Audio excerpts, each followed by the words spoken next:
Buen día. Hoy, otra cápsula para personal de salud. En el estudio GIACTA, se aleatorizaron pacientes para recibir placebo con esteroides versus tocilizumab con esteroides, demostrándose superioridad del tocilizumab frente al placebo, para alcanzar remisión sostenida a un año de seguimiento. Por esta razón, el tocilizumab fue aprobado para el tratamiento de arteritis de células gigantes en el 2017. Debido a la inhibición de la interleuquina 6, se ha considerado que el tratamiento con tocilizumab puede causar dificultades para interpretar los reactantes de fase aguda cuando se evalúan recaídas de la arteritis de células gigantes. En el GIACTA se utilizó un descenso de esteroides variable, cegado, cuando se alcanzaban dosis de 20 miligramos al día de prednisolona o menos. Las recaídas fueron evaluadas de forma clínica, independiente de reactantes de fase aguda, por lo que los investigadores estaban cegados ante los niveles de proteína C reactiva. Las metodologías, métodos, pacientes y diseños del estudio han sido discutidos en los resultados de las publicaciones originales y se encuentran resumidos en el artículo disponible en el enlace. Se debe resaltar la definición que utilizaron para brote de enfermedad en el estudio GIACTA.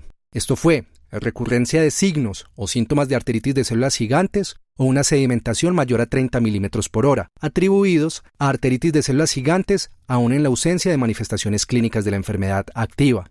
Esta definición incluía la necesidad de un aumento de prednisona en el momento del evento clínico. Los síntomas y signos de un brote de actividad se categorizaron así: signos y síntomas de arteritis de células gigantes, como cefalea de localización nueva, sensibilidad en cuero cabelludo, dolor en la arteria temporal, disminución del pulso de la arteria temporal, pérdida visual asociada a isquemia y no explicada por otras causas, claudicación mandibular sin explicación.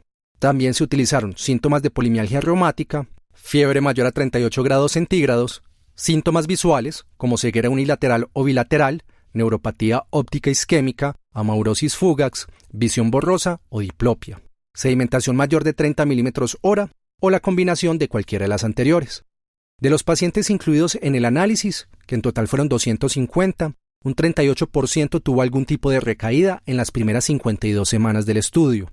De estos, un 13% con síntomas típicos de arteritis de células gigantes aislados y un 13% con síntomas de polimialgia reumática.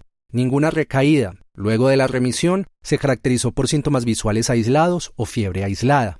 Un 9.5% de las recaídas se debieron solamente a sedimentación elevada, y solo un paciente en el grupo de tocilizumab tuvo un brote luego de la remisión sin síntomas de brotes y sin sedimentación mayor a 30 milímetros por hora.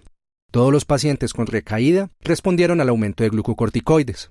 La dosis media de prednisolona al momento de la recaída fue de 2 miligramos día para el grupo de tocilizumab y 5 miligramos día para el grupo de placebo. De los pacientes del grupo de tocilizumab, un 24% tuvo recaída y el 63% de ese grupo de pacientes tuvo la recaída mientras aún estaba en esteroides entre 1 a 5 miligramos día y un 36% luego de la suspensión de la misma.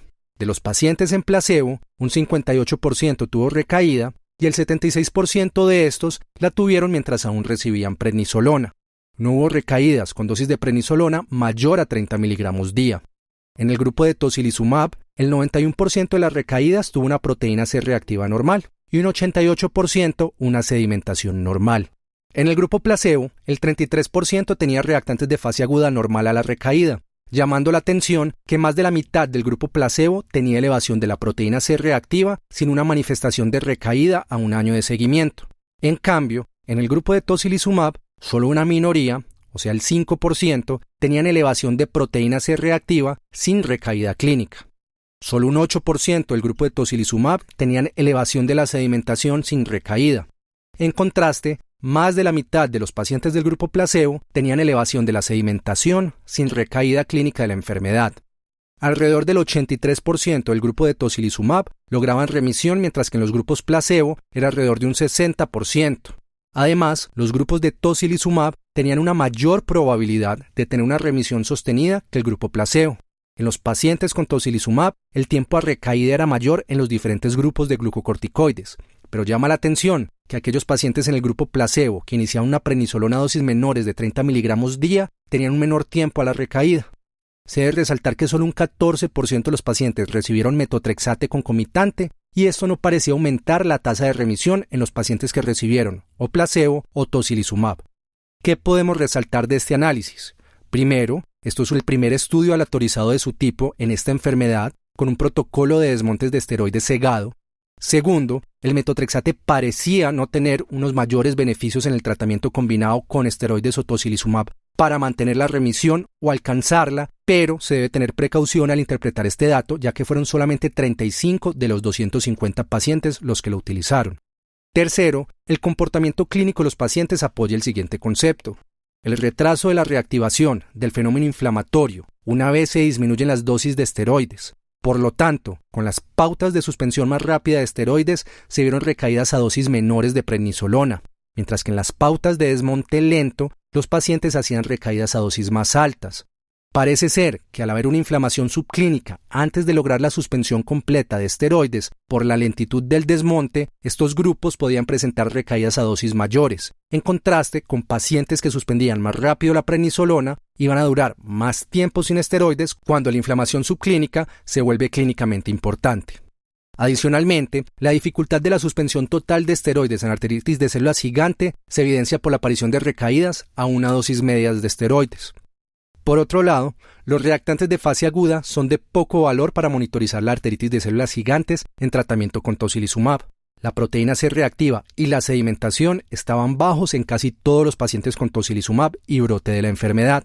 Adicionalmente, son poco confiables en monoterapia con prednisolona. Hasta una tercera parte de las recaídas del grupo placebo tenían reactantes de fase aguda normales y más de la mitad de los pacientes en placebo tenían elevaciones de la proteína C reactiva o la sedimentación, y más de una tercera parte elevación de ambos sin recaídas clínicas subsecuentes. Por lo anterior, se requiere experiencia clínica para poder manejar estos pacientes.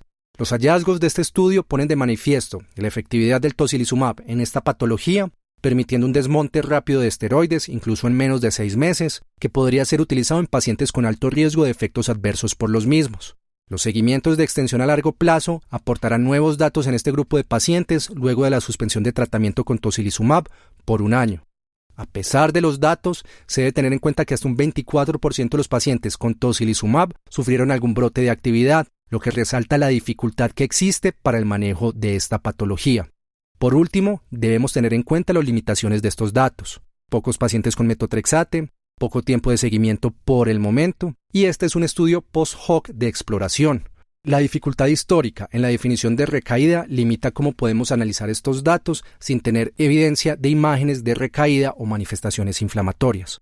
Por último, debemos resaltar que nuevamente los datos apoyan el concepto de la clínica por encima de los laboratorios y cómo la experiencia en estas patologías de difícil manejo es fundamental para poder interpretar cambios sutiles que influyan en el manejo de los pacientes.